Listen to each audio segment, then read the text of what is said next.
All right, so how did I get to this point? Well, I was in Harbor Freight one day and I saw this little wheel here, this little mini grinder, if you will. And I thought it would be good for a couple different purposes. But then I got to, it comes with this wheel here and then this fiber wheel. And I've been through a number of them. Here's a new one. It comes with this fiber wheel, and I found that it was good for cleaning rust off of tools and just basically getting a nice matte finish with it. So I started thinking, I wonder if that'll work for sharpening. But the problem with this tool here is that it spins this way coming at me. I don't want that. I want it to go away, spinning this way. Well, unlike the grinder that I'm going to show you, which is also from Harbor Freight, it can't be turned around. I turned the other one around. This one, I went from underneath. There's usually a couple screws there and you can flip it and it won't work. So this one will only spin this way. Plus, this one goes up to 10,000 RPM, which is way too fast. Even when you put it on low, I'll turn it on real quick, you'll see that it even spins way too fast for sharpening. It'll heat your tool up way too quick. So this is just the lowest setting right here. It's way too fast. I mean, this is 10,000.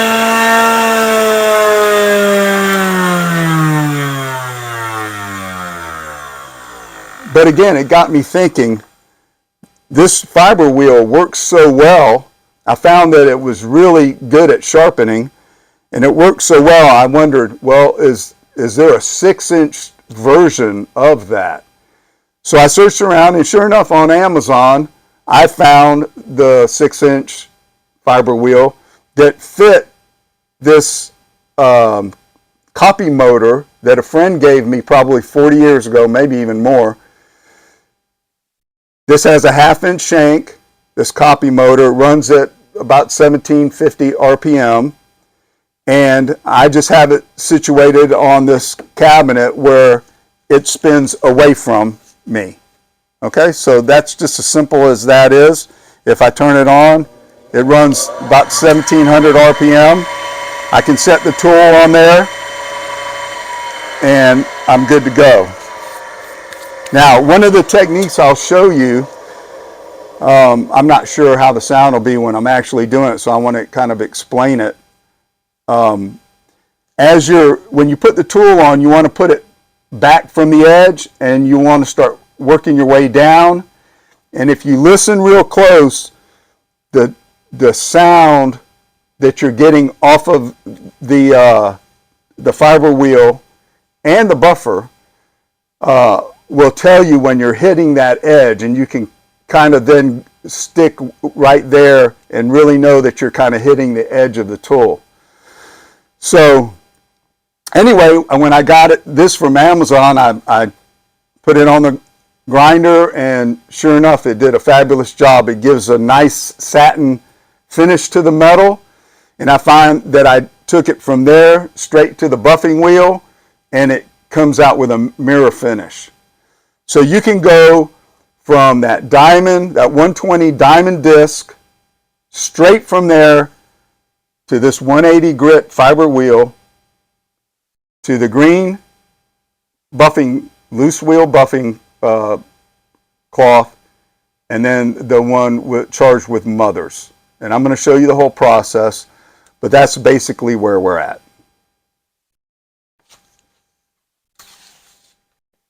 This is the setup for rough grinding.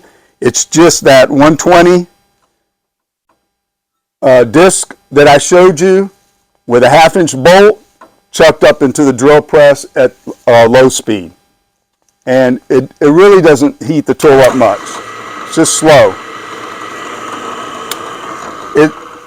It works similar to a work sharp. and it works well enough for me that I don't need a workshop. I've gotten to where I don't really want another tool in the shop, so I just do it with that, and it works out fine.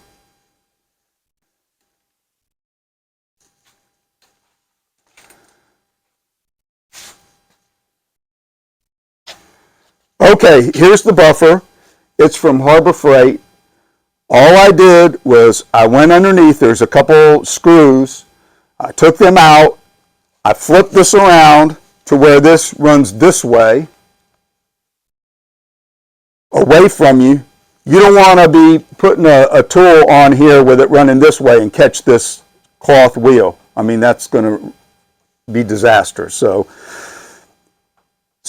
the reason I turned it around is so I have access to the switch on the front.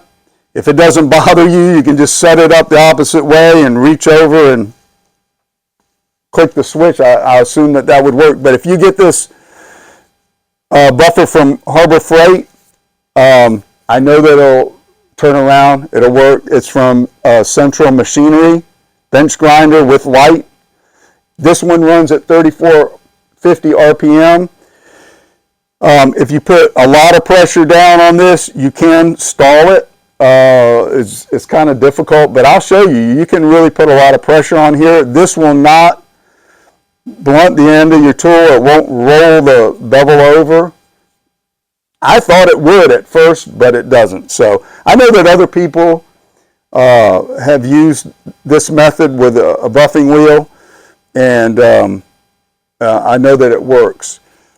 What I do differently is I use the second wheel and I put that mother's mag polish on there, and that gives you an ultimate finish. It's bright, sharp, and I'll show you how it works. All right? So the first step is to evaluate your tool. I have several vintage gouges here that we're going to look at. Before we do that, I want to show you what a sharp tool looks like. Now, I've selected this shaft tool. It's not just to show you, you don't have to have the most expensive carving tool. This shaft is inexpensive as carving tools go, and I just want to show you that with a sharp tool, you're good to go. And this method was used on this tool. I use basswood as my control. I don't shave the hair on my arms. All kinds of different ways of, showing things are sharp, running it through paper and all that. I don't do that. I take it right to the basswood, and I know what sharp feels like on basswood. It's consistent for me, and I know whether it's working or not. So just to show you, this tool is sharp. Again, it's not an expensive tool. Now you're going to look at how the tool, not only how easy it is to cut, but how the surface looks when you're finished. You don't want any roughness. It should be almost polished looking. This is like not even going with the grain.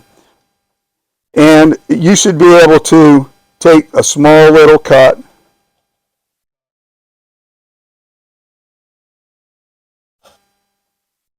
with no problem. If you don't get your tool sharp, you'll be very, very frustrated. You will want to give up on carving. It will be no fun whatsoever. This is with the grain. Look at the tiny shaving. I'll make it bigger.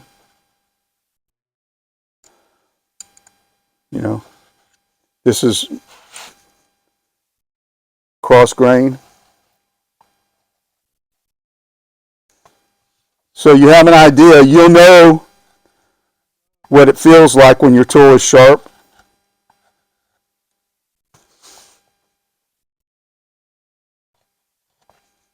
And again, this is not even the best tool on the market. All right, so let's look at these vintage tools. This is a number 6 from Herring Brothers, and you'll see that it's short. It's been used quite a bit, and it looks pretty straight across, so that's a good thing. It certainly is not polished. The bevel is not polished. It doesn't look like it has any jagged edges on it. Let's take it to the wood and see how we do with it. Okay, so it's not too bad. It's cutting. It is leaving just a little bit of roughness, not a ton. So this one is a good candidate for straight to the fiber wheel. Okay, so we'll put this one over here and we'll call that for the fiber wheel. This one is pretty polished, as you'll see on the back side of it, the bevel side. It's straight across. It doesn't have any jagged edges. It looks pretty good.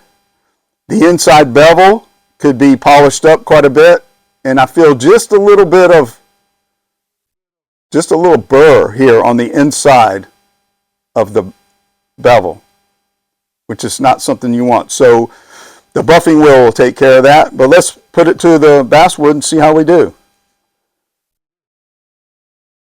Okay, so this is cutting okay. It's not terrible.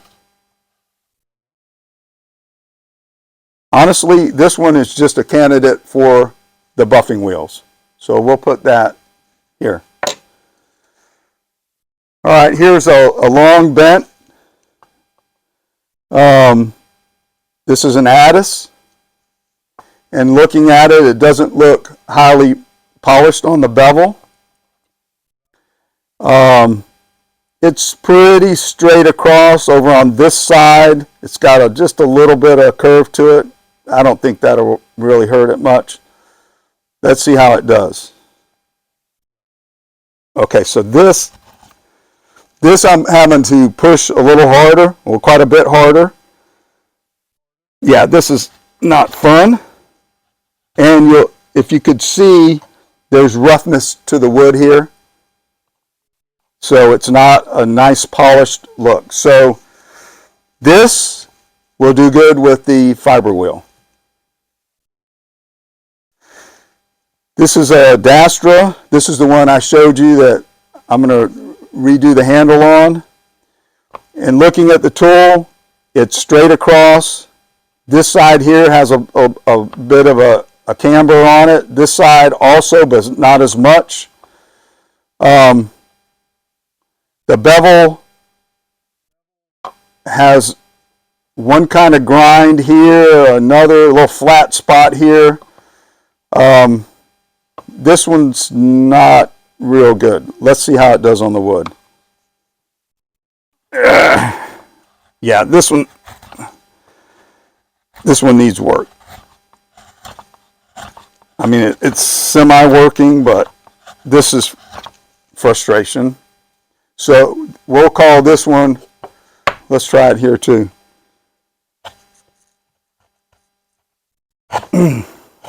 Yeah, you might be able to see how rough that is. So this one needs to go to the grinder, the one with the yellow handle. This is what I believe is possibly a homemade tool. It's kind of like a fishtail, kind of has like a little spoon quality to it. It has quite a bit of camber. The inside is not polished. Matter of fact, I could see a lot of striations. The back is a little bit more polished. Just feeling it. It feels like it's okay, but let's see how it cuts. Yeah, that's not good. That's way too much work. We can do a lot better than that. And if you tried to take a small little shaving, well, it's actually working. I didn't think it would. But it's much too difficult to push in basswood. So yeah, you can see just how rough that is. If it's hard to push in basswood, then when you get to walnut, it's going to be a lot more difficult. Yeah, it just tears it up. So why don't we'll take this one to the fiber wheel as well. So why don't we start out, we'll take this one to be rough ground, and then we'll go to the fiber wheel. So we'll grind this one, and we'll take all of them to the fiber wheel, except this one, which I think just needs to go to the cloth buffing wheels, because this one's pretty sharp. And I may have actually even, no, okay. Thought maybe I hadn't even played with that one, because they've been sitting in the drawer for quite a while.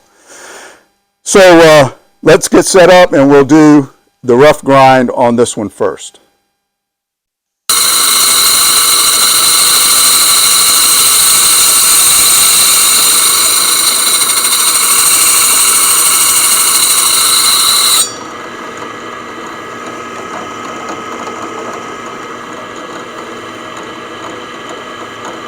All right,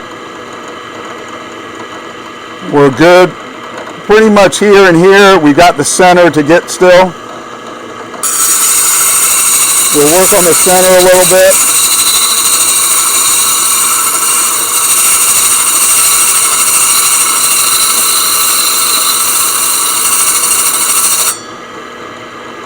We're almost there. You see how fast this goes.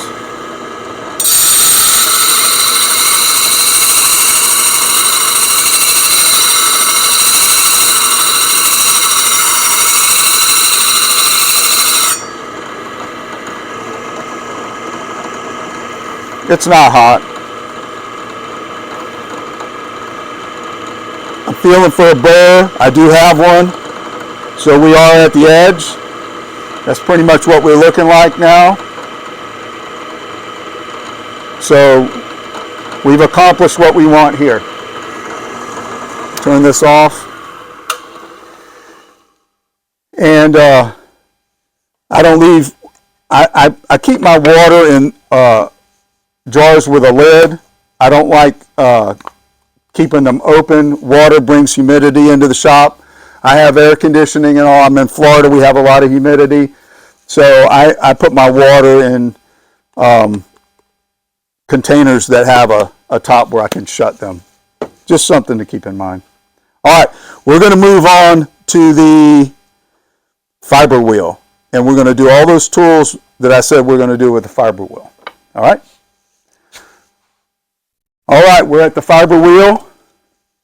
Open up our water. Turn on my copy machine motor. Now I'm going to start. Now if I wanted to clean this tool up, I could do it. I could just be over here cleaning. Here, I'll kind of show you what it does. You'll see the sparks coming off of it is actually doing something. You'll see how this is kind of cleaning this up.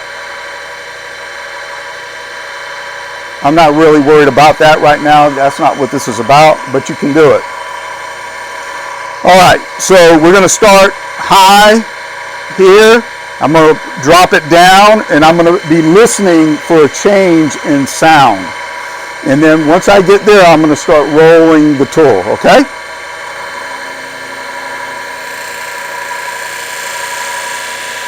Right there.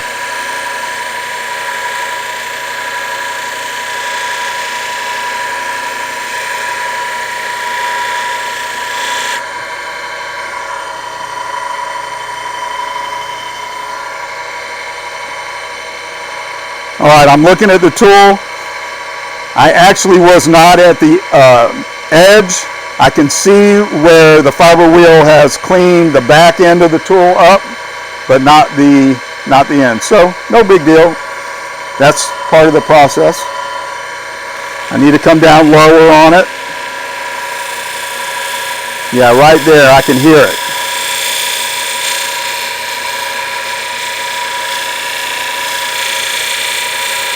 Now you don't want to spend too much time on this fiber wheel without cooling it off. The fiber wheel does generate heat. And I got the burr now. I'll show you a little bit about what this tool will do.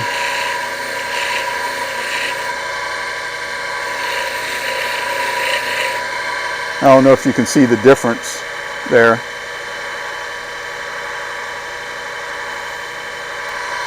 This is the key to the whole thing. This is what makes everything else easy. All right, we're going to get the inside.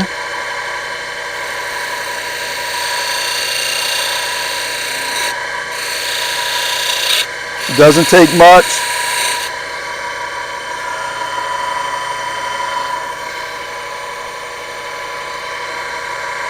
I'm going to just clean up this just a little bit. Now when you're on the edge, you can catch on this one. All right, here's our larger tool. I'm going to actually go grab my face mask. Hold on one second.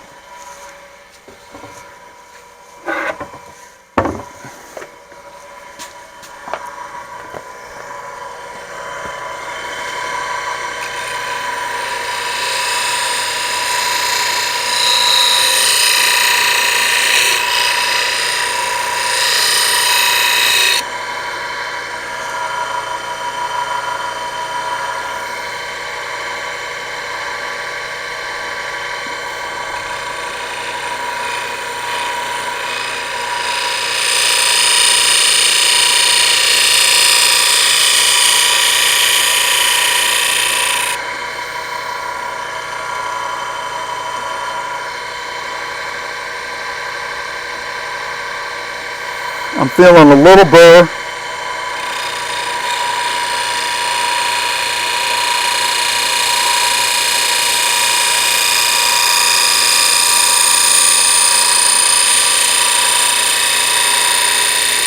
I just felt a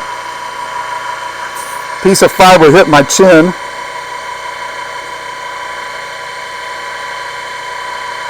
I feel a burr on this side, not so much here.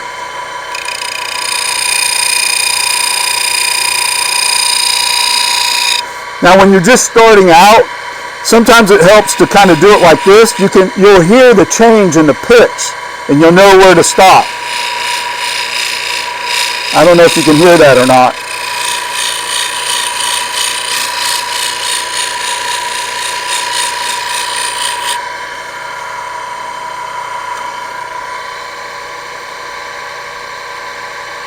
We should be pretty close. We may have to come back.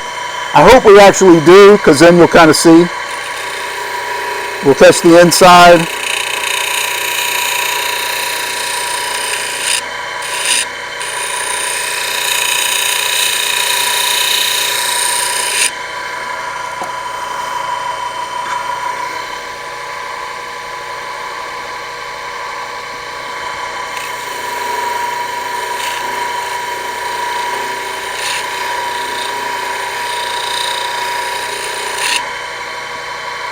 All I'm doing is cleaning it up now.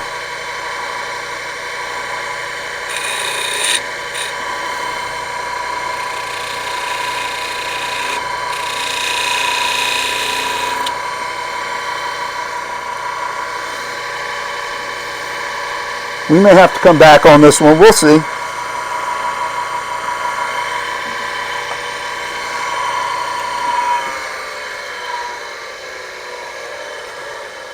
All right, let's go to the buffer. Compound in this just to keep it from drying out. This is the green side. We'll do this first.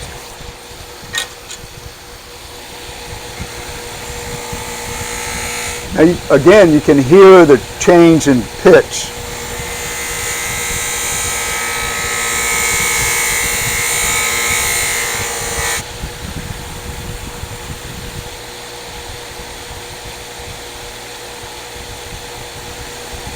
Now, this is probably a number, oh, it says it, number 4. This is number 4. You can put it flat on here because that loose buffing wheel will conform around it on the inside.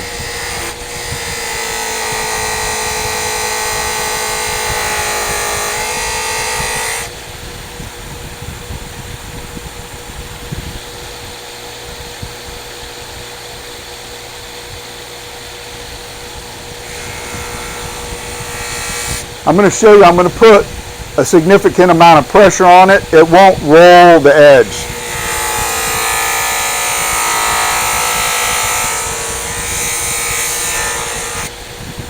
Of course, it'll heat your tool up faster, but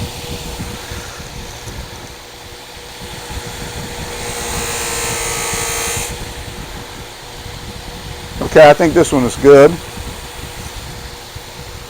Now, after you're finished, make sure that you wipe your tools off good because you're dipping them in water. You don't want them to stay wet, obviously. Here's the that little number 6 Herring Brothers.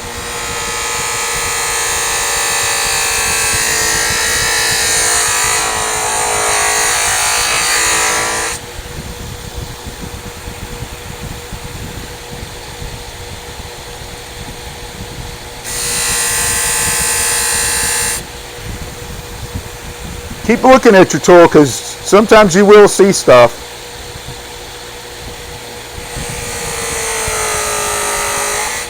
You might not be able to see it on the video, but I can see that loose cotton wheel coming up into the hollow of the chisel. So it's getting all up in there. It'll do the same with even a B tool. It'll get up in there. Sometimes you can go to the edge if you want. That'll also work.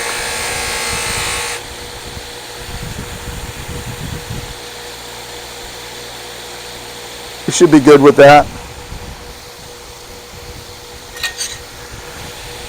We'll move on to this long bent.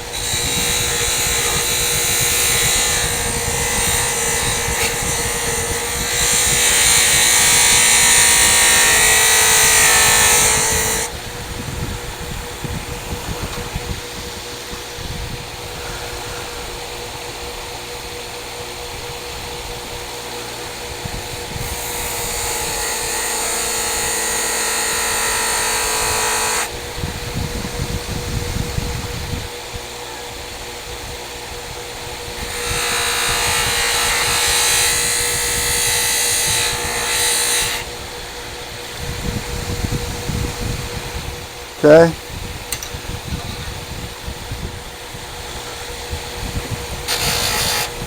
This is that number 3 Dastra.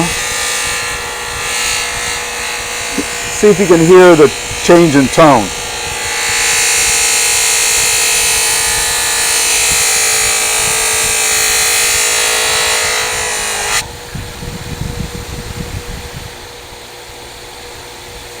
Now if I put a lot of pressure down, watch what will happen. It can stall this.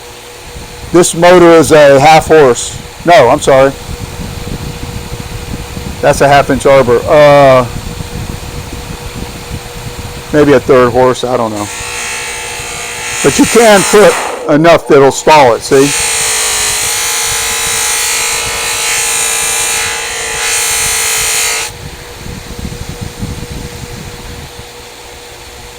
It's kind of what we're looking like.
All right, the polish was in the other room. All right, we'll move on to this side. Now this can get messy, it'll fling it off, but it's easy to clean up, there's no problem.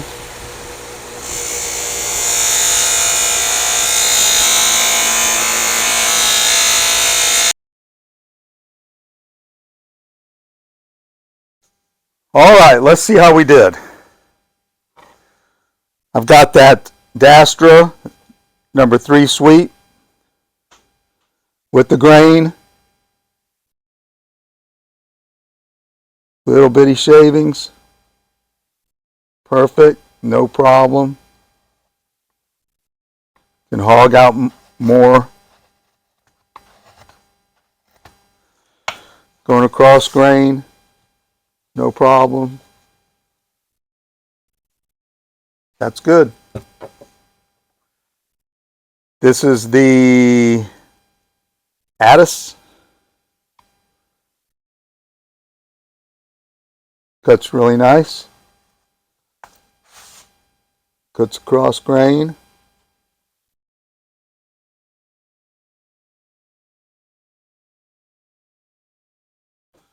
No problem. We're end grain type.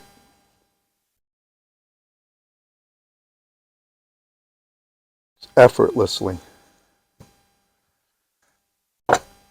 This is that little Herring Brothers number 6. Cuts beautiful. No problem.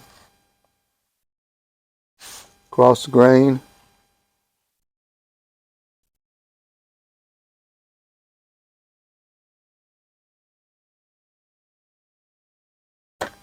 No problem. This is that bent Addis.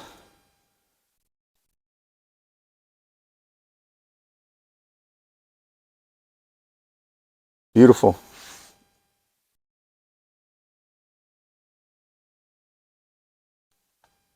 Cross the grain. Go this way.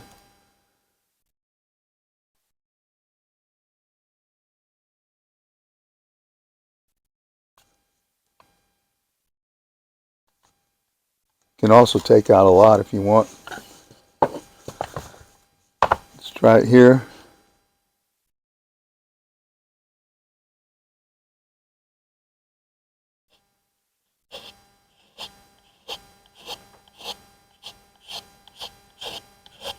Nice and clean. Here's the big one. I can't hold this.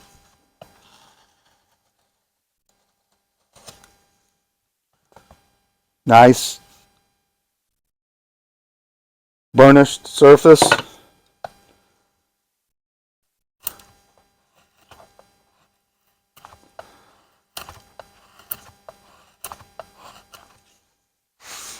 Across the grain.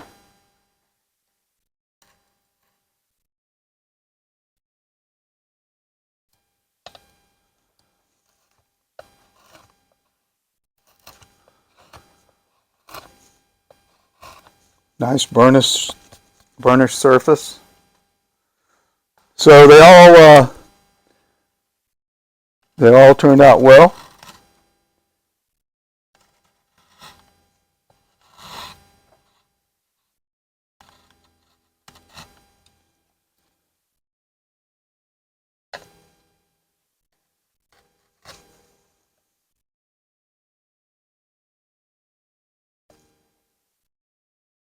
So there you have it. All good.